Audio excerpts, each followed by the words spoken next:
दधिं करस्त्रिनयनां सर्वाङ्गभूषावृतां नीलास्मद्युतिमासपाददशकां सेवे महाकालिकां यामस्तौ सुपिते हरौ कमलजु अंधुम मधुम गैडवम। नमस्कार, स्वागत है आपका आचार्यवाणी में। मैं आचार्य डॉक्टर विक्रमादित्य आपके साथ हूँ। आज का विषय हमारा है कुंभ राशि वालों के लिए कैसा रहेगा अगस्त का अंतिम भाग। देखिए, ग्रहों की गणना तो विशेष तौर पे हर समय परिवर्तन की तरफ जाती रहती है। कभी अच्छे योग बनते हैं, कभी परेशानी वाले योग बन जाते हैं। लेकिन यदि हमें कुछ समय के बारे में पता हो तो हम अपने रास्ते को उसके अनुसार से, अपने कर्म को उस हिसाब से प्रभाव को बदलने का प्रयास कर सकते हैं, ग्रहों के प्रभाव को कर्म के द्वारा, रास्ते के द्वारा। तो इसलिए हम समझ लें कि हमारे जीवन में क्या कुछ घटने के योग हैं इस समय में। तो अभी हम जिन दिनों की बात कर रहे हैं अगस्त के अंदर, तो कई ग्रहों का परिवर्तन के योग बन रहे हैं। और विशेष तौर पे यदि हम बात करें तो आपकी राशि के अनुसार से एक बहुत इंपॉर्टेंट ग्रह है बुध ग्रह। और बुध ग्रह इन दिनों आपके कहाँ चल रहे हैं? आपके सप्तम भाव में चल रहे हैं। और सप्तम भाव में विशेष तौर पर समझे वहां पर ग्रहों के साथ विभिन्न विशिष्ट प्रकार का योग बन रहा है। सूर्य के साथ बुध आदित्य योग बना रहे हैं और वो सीधी चाल चलते चलते वक्र गति प्राप्त करेंगे। और सूर्य और बुध दोनों एक आपस में एक ही दिशा अपनी अपनी तरफ दोनों आकर्षित होंगे और सूर्य वहां पर बुध को अस्त भी कर देंगे वक्र अवस्था में जब बुध चलेंगे उनकी तरफ। वैसे तो सूर्य यदि के साथ बुध उदय होकर बैठ जाते हैं तो बहुत सुंदर योग बनाते हैं, लेकिन आपकी राशि के अनुसार से बात करें तो पंचम के स्वामी हैं आपके जो बुध हैं।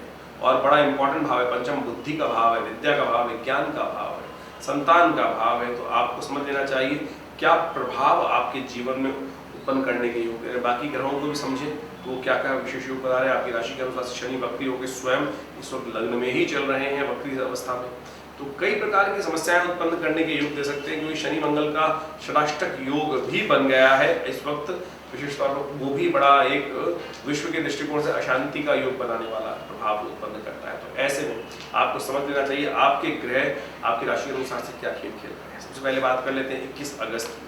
तो 21 अगस्त को सावन की शुक्ल पक्ष का विशेष तौर पर पंचमी तिथि है, सोमवार है। और उस दिन ग्रहों का परिवर्तन का योग भी है और साथ साथ नाग पंचमी भी है। ग्रह आपके तौर पर बताते हैं कि सुबह का समय आपके लिए थोड़ा भारी हो सकता है, दिन में थोड़ा सा संघर्ष करना पड़ सकता है, थोड़ा सा काम करने में, कार्यों में आपको बंधन का प्रभाव उत्पन्न हो सकता है। लेकिन जैसे जैसे समय आगे बीतेगा एकदम आपके भाग्य से बहुत बढ़िया लाभ प्राप्ति के संकेत आपको मिल सकते हैं। धनागमन की सूचना मिल सकती है, भाग्य पूरा साथ देना शुरू कर सकता है। जैसे शाम आएगी तो आपके लिए कुछ शुभ सूचनाओं के योग बनते दिखाई दे रहे हैं आपकी राशि के अनुसार से। और साथ साथ एक बात और समझें, इस दिन नाग पंचमी भी है और सावन का तीसरा सोमवार है और ये बड़ा शुभ योग है। सावन का सोमवार बड़ा शुभ योग बनता है। कहा जाता है कि भगवान शंकर को प्रसन्न करने के लिए, भोलेनाथ को प्रसन्न करने के लिए एक छोटा सा प्रयास भी आप यदि करें तो उनका आशीर्वाद बड़े सुंदर तरीके से आपको मिल सकता है। तो इसलिए बड़ा सुंदर योग है। पर आपकी राशि के अनुसार हमने आपको बताया ही शनि महाराज वक्री चल रहे हैं और मंगल भी षडाष्टक योग बना रहे हैं। तो ये अननेसेसरी के संघर्ष दे सकते हैं। बृहस्पति महाराज आपकी राशि के अनुसार से राहु के साथ बैठे हुए हैं और ये गुरु चांडाल योग बना रहे हैं। तो आते आते भाग्य को कहीं ना कहीं कष्ट देने के योग दे सकते हैं। तो ऐसे में कुछ उपाय खास तौर पे करने का प्रयास करना चाहिए। उपाय के तौर पर सबसे श्रेष्ठ है सावन के सोमवार के अवसर पर भगवान का रुद्राभिषेक। और भगवान का रुद्राभिषेक यथोचित भाव से करें। आपकी राशि के अनुसार से दिखाई देता है कि शनि को कंट्रोल करने के लिए आपको तिलों के द्वारा दूध में तिल डालकर या जल में तिल डालकर उसके द्वारा भगवान का अभिषेक करना चाहिए। बड़ा सुंदर योग बनेगा। हमने भी विवेकानंद योगाश्रम में सुंदर उत्सव के अवसर पर बड़ा एक विशाल कार्यक्रम रखा है और रुद्राभिषेक का सावन का सोमवार का रुद्राभिषेक रखा हुआ है। आप अपने श्रद्धा के अनुसार से उसमें सम्मिलित हो सकते हैं। अपने स्थान को आरक्षित करा के विद्वान ब्राह्मणों के द्वारा रुद्राष्टाध्यायी का सुंदर पाठ चलेगा, उसमें आप सम्मिलित हो सकते हैं। दर्शन कराने के लिए नंबर स्क्रीन पर चल रहे हैं। एक विशेष बात और, इस दिन नाग पंचमी भी है। कई सारी कुंडलियों के अंदर एक विषय आपने सुना होगा, काल सर्प योग। काल सर्प योग कुंडली में जब आ जाता है तो कहा जाता है कई प्रकार की समस्याएं उत्पन्न करने के योग दे देता है और कई प्रकार की भ्रांति भी चल रही है। आजकल तो बहुत सारी कुंडलियां ऐसी आती हैं, कोई बता देता है काल सर्प योग आपकी कुंडली में है और जब हम देखते हैं तो काल सर्प योग होता ही नहीं है। सबसे पहले तो ये निवारण करवाएं कि काल सर्प योग है कि नहीं है, उसका अच्छे से जान लेना चाहिए। और कई बार क्या होता है काल सर्प योग होता है तो लोग जाके उपाय करवाने के लिए चले जाते हैं कहीं एक पर्टिकुलर स्थान पर और वहां जाके कहते हैं कि हमने जाकर वहां पे करा लिया उपाय और जीवन पर्यंत, उसके बाद भी उसकी समस्या वैसी की वैसी बनी रहती है। या तो आपने अगर ऐसा हो कि एक बार में ही सब ठीक हो रहा है, जब केसरी योग जीवन में कुंडली में बना हुआ है तो वो जीवन पर्यंत के लिए है ना।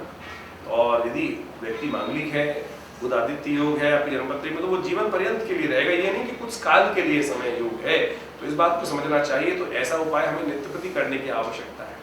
तो ऐसे में हमने एक बड़ा अच्छा समाधान निकाला है कि इस सावन के अवसर पर, इस तिथि में विशेष तौर पर यदि आप काल सर्पयोग शांति यंत्र को स्थापित सिद्ध करवा लें और उसको अपने नित्य प्रति वामदेव मंत्र से जप करते हुए उन पर बिलपत्र अर्पित करें सिद्ध यंत्र पर, तो कहा जाता है कष्ट दूर हो जाते हैं। देखिए भगवान शंकर की कृपा से समस्त प्रकार के दोष, राहु से जो ग्रसित दोष हैं वो बहुत सुंदर तरीके से भगवान शंकर की कृपा से दूर हो सकते हैं। तो इसको अवश्य आप करने का प्रयास करें। आप अपने जीवन में यदि चल रहे हैं कष्ट राहु की काल सर्पयोग की वजह से, तो इस शुभ तिथि में वामदेव कल्प के मंत्र से सिद्ध करवाकर इस काल सर्पयोग शांति यंत्र को स्थापित करें। देखिए कष्ट दूर होने के सुंदर अवसर आपके जीवन में बनेंगे। वहीं 22 तारीख के दिन बात कर ले तो उस दिन मंगलवार है, षष्ठी तिथि है सावन के शुक्ल पक्ष की, और उस दिन कल की जयंती भी है। ग्रह योग आपके बहुत सपोर्ट में बैठे हुए हैं और अच्छे से आपके जीवन में धर्म का उदय करने के योग बना रहे हैं, लाभ के योग बना रहे हैं, आगे बढ़ने के अवसर आपको प्राप्त हो सकते हैं और अच्छे अच्छे नए नए लोगों से मुलाकात हो सकती है। लेकिन थोड़ा सा गुस्से को कंट्रोल करना पड़ेगा। यहाँ दो ग्रह बृहस्पति और साथ में सूर्य, ये सारे के सारे आपको एग्रेसिव की नीचे की तरफ ले जा रहे हैं और आपके मन में आनंद भाव प्राप्त करने के लिए लालसा हो रही है और ये सब थोड़ी थोड़ी बातों में जो एग्रेशन हो रहा है वो आपको कष्ट में डाल रहा है, तो उसको कंट्रोल करने की जरूरत है। देखिए अकेला चना भाड़ नहीं घूसता, आपको सबको साथ लेके चलना पड़ता है। जब साथ चलने की जरूरत पड़ती है तो बहुत सारे हर एक व्यक्ति की अपनी अपनी मत होते हैं, अपने अपने विशेष तौर विचार होते हैं, उन सबको साथ लेके चलने की आवश्यकता है। लेकिन यहाँ कुछ नैरो माइंडेड व्यक्ति हैं वो आपको परेशान करने के योग दे सकते हैं, ये भी योग बन रहे हैं। तो ऐसे में क्या उपाय किया जाना चाहिए? आपको हनुमान चालीसा का पाठ करना चाहिए। भगवान कल की जयंती है तो उनके निमित्त भगवान विष्णु का पूजन करना चाहिए। दो उपाय करके आप बहुत बढ़िया तरीके से लाभ ले सकते हैं। वहीं 23 तारीख के दिन बात करें तो बुधवार का अवसर, सप्तमी तिथि है और श्रावण के शुक्ल पक्ष की सप्तमी शीतला सप्तमी के तौर पर जानी जाती है तिथि। माँ भगवती शीतला की आराधना करके शरीर के स्वस्थ करने के निमित्त, स्वच्छता के निमित्त, स्किन डिजीज को दूर करने के लिए विशेष तौर पर माँ भगवती शीतला के निमित्त पूजा करने का शास्त्र में लिया। नीम के पत्तों के द्वारा उनका पूजन होता है।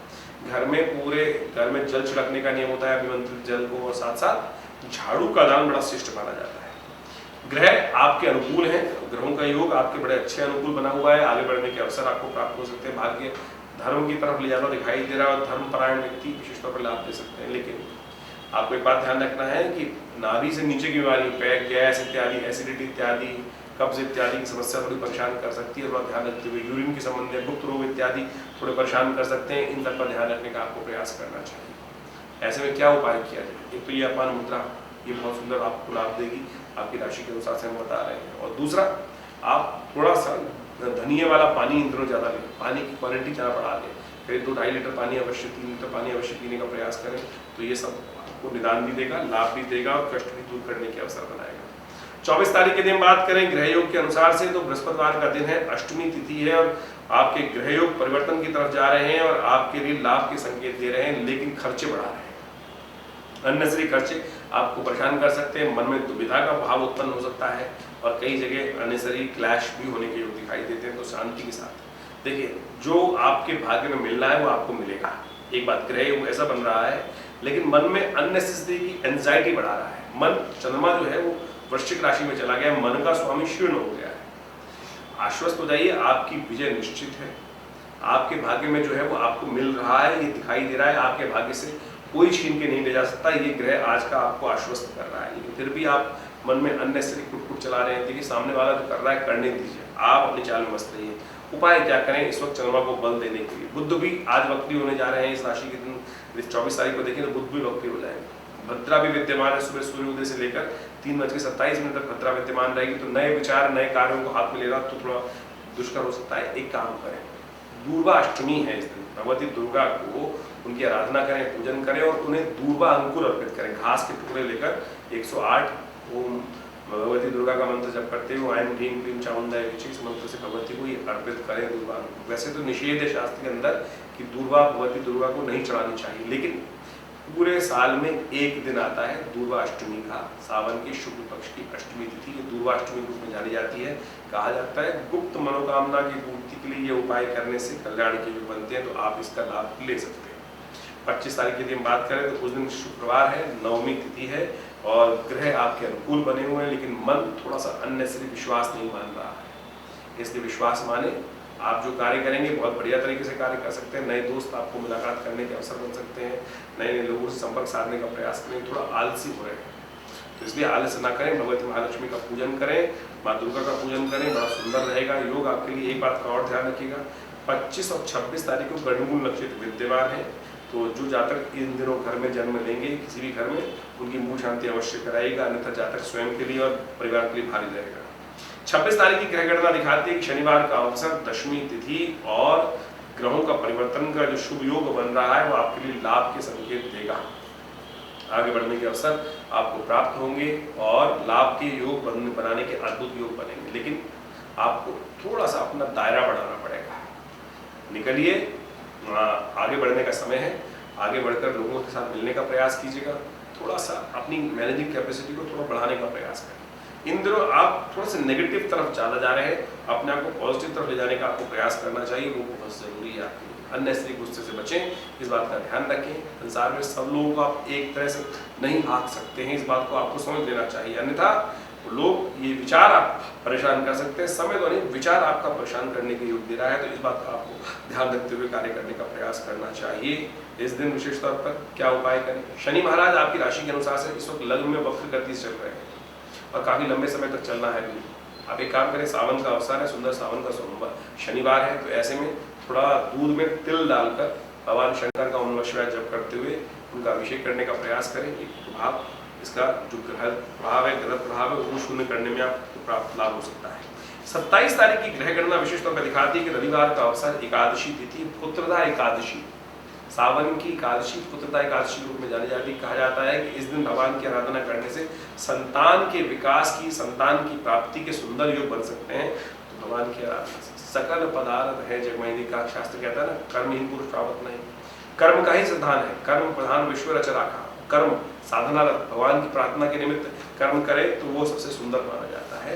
तो आप कोशिश करें इस सुंदर तिथि का लाभ लेने का प्रयास करें। रविवार का अवसर, भगवान सूर्य नारायण का दिन और एकादशी, ये दोनों बड़ा सुंदर अवसर बन रहा है, तो इसका शुभ लाभ आपको अवश्य लेने का प्रयास करना चाहिए। ग्रह लाभ की तरफ दिखा रहे हैं, अनुकूल बना रहे हैं वातावरण, लेकिन भद्रा है, इस बात का ध्यान रखिएगा।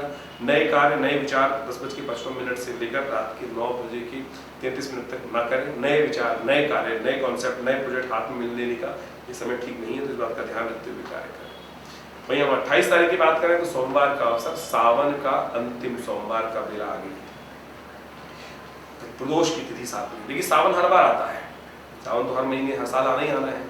सावन के सोमवार भी, जब सावन आएगा तो सावन के 4 सोमवार तो पड़ेंगे ही पड़ेंगे, कई 5 पड़ जाते हैं, लेकिन सावन के सोमवार के साथ साथ प्रदोष तिथि बड़ी मुश्किल मिलती है। प्रदोष यानी समस्त दोषों को हरने वाला समय। कहा जाता है कि प्रदोष में भगवान शंकर और पार्वती दोनों भगवान संसार का भ्रमण कर रहे होते हैं और जो उनकी आराधना करते मिलते हैं, उनके समस्त दोषों को शांत कर उनके जीवन में भाग्योदय के योग बन जाते हैं। इस बात का हमें ध्यान रखना चाहिए। तो ये 2 घड़ी का समय है, सूर्यास्त होने के बाद शाम को करीब 48 मिनट का समय जो रहेगा वो भगवान की आराधना का सबसे श्रेष्ठ कार्य है। इस बात का ध्यान रखते हुए कार्य करें। ग्रह आपके जो चल रहे हैं वो आपके लिए थोड़े खर्चे बढ़ा सकते हैं। सुबह का समय आपके लिए अनुकूल है, लेकिन जैसे जैसे चंद्रमा 10:42 पर मकर राशि में जाएगा, आपकी राशि के अनुसार से वो खर्चे बढ़ाएगा, जुबाने बढ़ाएगा। तो भगवान की कृपा जरूर बहुत जरूरी है। थोड़ा सा समय फालतू के कामों से हटकर, जब पता चल रहा हो ग्रह थोड़े भारी हैं, अननेसेसरी के खर्चे पड़ने हैं, जुर्माने पड़ने हैं, तो थोड़ा सा अपने आप को पीछे कर लेना चाहिए। और कैसे में लगाना चाहिए? भगवान की आराधना में समय लगाने का प्रयास कीजिए। प्रदोष है, समस्त दोषों को हरने का समय है। हमारे जीवन में कष्ट आ रहे हैं पड़ोसी कर्म से नहीं, हमने ही कहीं ना कहीं गलती करी होगी, तो इस बात को हमें समझना चाहिए। उन दोषों को क्षय कीजिए ना, तो बड़ा सुंदर प्रदोष का समय है, प्रदोष काल है। भगवान का रुद्राभिषेक कीजिए, भगवान का स्तवन कीजिए, भगवान का पूजन कीजिए। इसी तिथि को समझते हुए हमने विवेकानंद योगाश्रम में बड़े सुंदर तरीके से रुद्राभिषेक का सुंदर कार्यक्रम रखा हुआ है, आप भी उसमें सम्मिलित हो सकते हैं। अपने नाम से उस रुद्रात्मक यज्ञ में, रुद्राभिषेकात्मक यज्ञ में भाग ले सकते हैं। वैसे तो शास्त्र कहता है ना हो तो अध्वर व्रजित, यज्ञ में बिना बुलाए भी जाना चाहिए, लेकिन हमने विवेकानंद योगाश्रम की तरफ से एक कार्यक्रम रखा है और आपको सादर निमंत्रण भी है। आप आइए, उस यज्ञ में भाग लीजिए। अपना स्थान आरक्षित करने के लिए सुंदर तरीके से जो सामने फोन चल रहे हैं उन पर आप कॉल कर अपने समस्त व्यवस्थाओं को जान सकते हैं, करने के तरीके को जान सकते हैं। यदि आप किसी कारण से आ भी नहीं पा रहे हैं आश्रम में, तो चिंता न करें, आप अपने नाम को, गोत्र को हमारे आश्रम के इन फोन नंबर्स पर लिखवा कर अपने नाम से रुद्राभिषेक करवाने की सुंदर व्यवस्था बना सकते हैं। सुंदर विद्वान ब्राह्मणों के साथ ये कार्यक्रम रहेगा और बड़े सुंदर तरीके से रुद्राष्टाध्यायी का पाठ करते हुए करीब करीब 2 घंटे का ये कार्यक्रम है। शाम को 6 बजे से लेकर करीब रात को 9 बजे तक चलेगा। आप इसमें भाग लें, कल्याण होगा। 29 तारीख का समय नोट कर लीजिए। 29 तारीख का ग्रहों का योग त्रयोदशी तिथि सावन की शुक्ल पक्ष की मंगलवार का अवसर और ग्रहों का परिवर्तन का योग बन रहा है। हर्षल परिवर्तन के साथ मकर राशि में जा रहे हैं और ये आपके थोड़े से ग्रह योग के अनुसार से मंगल और हर्षल दोनों के दोनों द्वादश भाव में जाके बैठ रहे हैं। हर्षल बहुत धीरे धीरे चलते हैं और वक्र स्थिति में जब जाएंगे तो कहा जाता है कि कुछ लंबे समय तक थोड़ा सा कष्ट देने के योग दे सकते हैं। जो भी हस्ताक्षर वगैरह कर रहे हैं उनको थोड़ा सावधान, कॉन्ट्रैक्ट साइन कर रहे हैं आने वाले कुछ दिनों में तो बहुत सोच समझ के कीजिएगा, कहीं ना कहीं जुर्माने के कारण ना बन जाए। ऐसा ग्रहों का योग बन रहा है तो ये समय अभी थोड़ा चलेगा, तो इस बात का ध्यान रखते हुए कार्य आपको करना चाहिए। तो कुंभ राशि वालों इस बात का ध्यान रखते हुए कार्य करें। हयग्रीव जयंती है, भगवान विष्णु का एक अवतार हुए हयग्रीव, जो कहा जाता था कि एक राक्षस था, उसने भगवान से वरदान मांगा था अमरता का। तो जब भगवान ने कहा अमरता तो नहीं हो सकती, तब उन्होंने कहा कि भगवान एक काम करें, हयग्रीव के द्वारा ही मारा जाए। तो ऐसा कभी हो ही नहीं सकता कि मैं अपने आप की हत्या कर लूँ। तो इस बात का ध्यान रखते हुए उसने ये मांगा। तब कालांतर में भगवान ब्रह्मा की इच्छा से कुछ घटना घटी और भगवान की गर्दन हयग्रीव की ही लगी ऊपर। तो बड़ी विचित्र कथा है। तब भगवान का हयग्रीव का अवतरण हुआ। तो उस हयग्रीव के द्वारा, उस हयग्रीव राक्षस की, भगवान विष्णु के उस अवतार के द्वारा उस हयग्रीव राक्षस की हत्या वो संहार किया गया। तो ये योग बना। इस बात का हमें ध्यान रखना चाहिए कि संसार में हर चीज का तोड़ है। इस हर व्यवस्था को चलाने के लिए प्रकृति ने सुंदर तरह से व्यवस्था बना रखी है। तो हमारे कष्टों को भी संहार करने के लिए कुछ ना कुछ रास्ता भगवान ने अवश्य बनाया हुआ है। तो ये योग और ज्योतिष का विधान इसी कारण से करा गया है। तो आप समझे, मंगलवार का अवसर है, जो आपके ग्रह योग थोड़े भारी है उनको ठीक करने के लिए क्या उपाय करें। देखिए, आप हनुमान चालीसा का पाठ करें, हनुमान जी के निमित्त सुंदर तरीके से उनको चोला चढ़ाएं। ये उपाय आपके लिए बड़ा श्रेष्ठ दिखाई देता है, वो करें, कल्याण होगा। 30 तारीख की तिथि बहुत सुंदर है, राखी का पर्व है। बहुत सारे लोगों ने भ्रांति उत्पन्न कर दी है कि भाई राखी कब रहेगी, कैसे रहेगी। बड़ा सीधा साधा ज्योतिष का सिद्धांत है, उसको कर, लेकिन कई लोगों को कॉम्प्लेक्स करने में बड़ा मजा आता है। हम प्रयास करते हैं अपने इस चैनल के माध्यम से बड़े सिद्धांतिक तौर पे आपको सब चीज़ों को ठीक करने का प्रयास करें, समझाने का प्रयास करें। देखिए, 30 तारीख के दिन, 30 अगस्त के दिन बुधवार का अवसर रहेगा। सावन के शुक्ल पक्ष की चतुर्दशी रहेगी, जो करीब करीब 10:59 तक रहेगी, यानी 11 बजे से 1 मिनट पहले तक। उसके बाद पूर्णिमा का आगमन हो जाएगा, लेकिन अगले दिन 2 घड़ी से पहले ही समाप्त हो रही है। तो एक मुहूर्त से पहले समाप्त होने के कारण से ये जो ग्रहों का योग है, तो श्रेयकर यही है कि पहले दिन मनाई जाए, शुद्ध रूप से विद्यमान रहेगी। तो आप इसमें राखी का पर्व, इस दिन सत्यनारायण व्रत भी रहेगा, उपाकर्म इत्यादि, श्रावण इत्यादि जनेऊ बदलने का कर्म भी इसी दिन माना जाएगा। लेकिन इन सब कर्मों को विशेष तौर पर भद्रा दोष लगता है, तो भद्रा से पहले करना बड़ा श्रेष्ठ माना जाता है। तो इस बात का ध्यान रखें। तो श्रावणी इत्यादि करने के लिए भद्रा आरंभ हो रही है 10:59 से लेकर करीब रात के 9 बजे तक। तो वो कर्म विशेष तौर पर आप भद्रा से पहले ही करने का प्रयास कीजिए, वो आपके लिए उचित रहेगा। राखी के समय में बहुत सारे लोगों ने भ्रांति उत्पन्न करने का प्रयास किया कि रात्रि को 9 बजे के बाद बांधे। ऐसा नहीं है। राखी भद्रा से राखी का कोई योग होना नहीं चाहिए। श्रावणी के साथ राखी जुड़ी हुई है, लेकिन श्रावणी के साथ भद्रा जुड़ी हुई है, लेकिन राखी के साथ भद्रा को जोड़ना किसी प्रकार भी ठीक नहीं है। राखी तो एक परंपरागत त्योहार है, रक्षा सूत्र बांधने की बात की जाती है। प्राचीन काल से इसका पर्व रहा है। केवल भाई बहन नहीं, ब्राह्मण भी, जो सिद्ध पुरुष हैं, गुरुजन हैं, अपने शिष्यों को रक्षा सूत्र बांधते हैं, विश्वास के साथ बांधते हैं, संकल्पबद्ध होकर बांधते हैं। इंद्राणी ने इंद्र को बांधा विजय, इसी ये रक्षा सूत्र जो था विजय दिलवाने के लिए। जब इंद्र हार रहे थे तो गुरु बृहस्पति ने उनको एक उपाय बताया, वो साधना करके उन्होंने उस रक्षा को बांधी और उनको विजय प्राप्त हुई संकल्प के द्वारा। सतीत्व के संकल्प से ये विजय प्राप्त हुई। और वहीं भगवती महालक्ष्मी ने स्वयं इस उपाय को कर भगवान विष्णु को, जो महाराज बलि थे, उनके यहाँ से दासत्व से मुक्त कराया। तो आप भी इसका सुंदर पर्व का दे रक्षा, एक संबंध बनाने का पर्व है। तो सुंदर तरीके से अपने संकल्प से, अपने मंत्र से, अपने विचार से, अपने इसको आप पर्व को आनंद से बनाने का प्रयास करें। ग्रहों का योग आपके लिए परिवर्तन का योग बना रहा है, बड़ा सुंदर रहेगा। आपके लिए लाभ के योग बनेंगे, आगे बढ़ने के अवसर प्राप्त होंगे और सुंदर तरीके से आपके लिए ग्रह दिखा रहे हैं कि लाभ के योग है, आगे बढ़ने का समय आपके लिए अच्छा रहेगा। भद्रा रहेगी, तो जैसे कहा तो 10:59 से लेकर करीब रात के 9 बजे तक। तो ऐसे में नए विचार करना, नए कॉन्सेप्ट को हाथ में लेना, नए विशेष तौर पे कॉन्सेप्ट को हाथ में लेना। कई लोग सर्वार्थ सिद्ध योग भी बता रहे हैं इस दिन। सर्वार्थ सिद्ध योग के साथ साथ भद्रा विद्यमान है, तो इसलिए सर्वार्थ सिद्ध योग निष्फल हो जाएगा। मुहूर्त नहीं है तो भद्रा से बचते हुए कार्य करना आपको बहुत जरूरी है। 31 तारीख की यदि हम बात करें तो उस दिन पूर्णिमा उदय तिथि के रूप में विद्यमान है, बृहस्पतिवार है, श्रावणी पूर्णिमा है और साथ साथ गायत्री जयंती भी है। संस्कृत दिवस भी माना जाता है, संस्कृत जयंती भी मानी जाती है।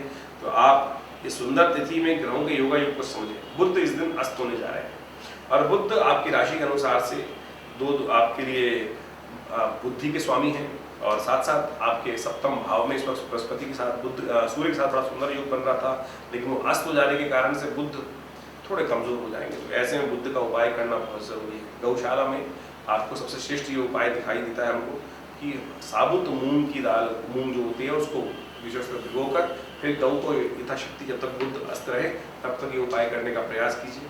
ग्रहों का परिवर्तन होगा, आपके विचारों में परिवर्तन आएगा, शुभ होगा। नमस्कार।